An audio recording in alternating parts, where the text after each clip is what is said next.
জগতের নাথ প্রভু জগন্নাথ দেবের রথ আদতেই আমাদের এই মানবদেহ।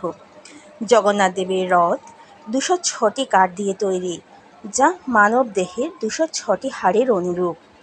রথে থাকা ১৬টি চাকা হল আমাদের ৫টি জ্ঞানেন্দ্রিয়, ৫টি কর্মেন্দ্রিয় ও ৬টি রিপুর প্রতীক।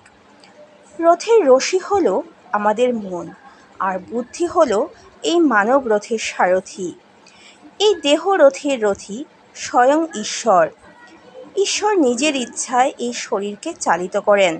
মানুষের ইচ্ছায় কিছু হয় না, যা কিছু হয় সবই হয় ঈশ্বরের ইচ্ছায়।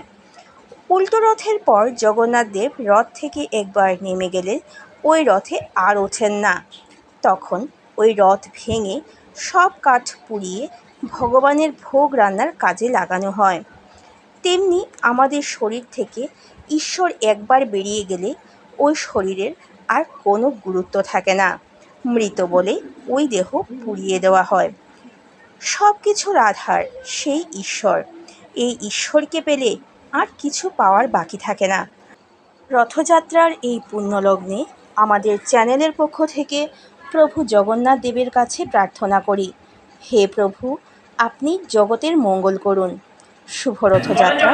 জয় জগন্নাথ।